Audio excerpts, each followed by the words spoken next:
new report suggests that millennials are becoming very optimistic about their financial futures. Christina Parts-Nevelis is here with more on that. Christina. The report comes from TD Ameritrade. They surveyed about 1,500 Americans aged between 21 to 37 years old. And yes, the headlines are optimistic that about 49% surveyed actually believe they are going to be a millionaire. However, 47%, almost very equal, believe that they will never ever become a millionaire, and then 4% have actually achieved that status already. But if you break it down even more and look at the gender ratio, 70% of men that were surveyed believe that they will hit millionaire status versus 38% of women. So clearly that divide of pessimism and money still exists among the millennial generation. There are a few other stats in that survey talking about the age of retirement, the average age being 56 years old.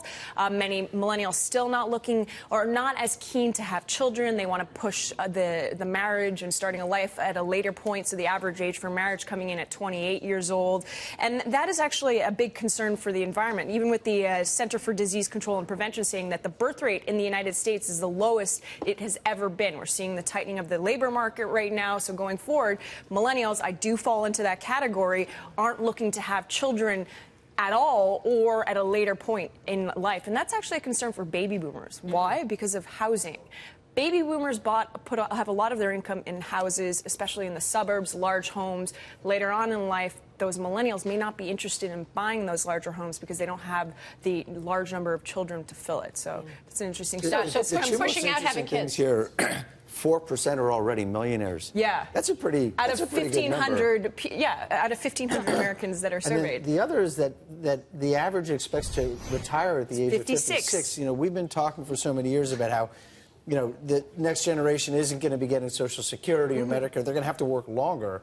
And here we have millennials saying, no, we're actually going to retire 9 years earlier than the official. Very optimistic. I think that's a pipe dream, retiring at 56. I mean, I don't know where these millennials are getting this idea that they're going to retire at 56 and become millionaires. This is 1,500 Americans done by TD Ameritrade. And remember, a lot of these studies that come out, it's great publicity for the bank, but it's also to get people to invest and use their services. Sure, so I'm taking it with a grain of salt. But I mean, you're a millennial. Are you expecting to be a millionaire? Well, I'm hoping right now that we have our bosses watching, because then they can dictate that answer. So if you're watching, I do have a long way to go, but know that I'm open to that prospect. To becoming a millionaire? Oh, yes. What about you, Morgan? You're a millennial. Well, I feel like my mother called Christina and did the segment about millennials pushing off marriage and children. Well, I'm married, but pushing off children. So my mom thanks you for the segment, Christina, because I am a grandma millennials, we like to say.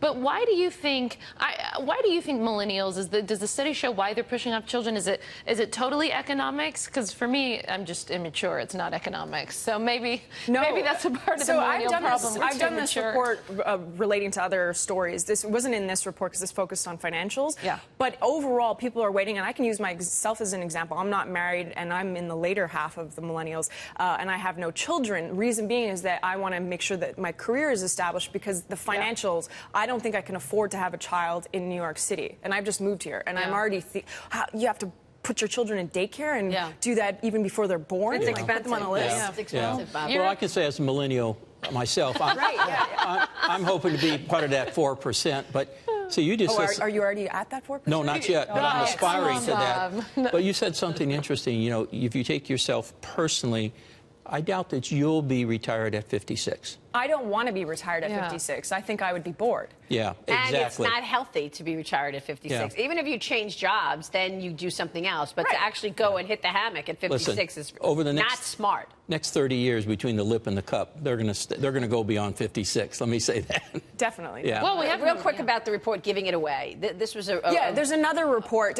not with TD Ameritrade, and they're actually saying that right now in 2017 we hit a record in terms of charitable donations at $400 billion. This is Americans that are giving more than ever. They're citing the reasons for this, and this is coming from Indiana University, because of a strong stock market and just everybody, the growth in the economy doing well. And so they're giving that money. But the caveat there is that there's a smaller portion of Americans giving money. So maybe we're starting to see that income divide even showing with donations. The interesting thing here is how the tax code changes. Exactly. I didn't even get to that. Yeah, because they just raised the standard deduction. There's less incentive in the tax code to give charitable deductions. So we want you to come back next year and tell us if that number is changing. Well, look, another reason to love America, the most philanthropic country in the world. Yeah. $400 billion. That's great. Christina, thank you. Thank you.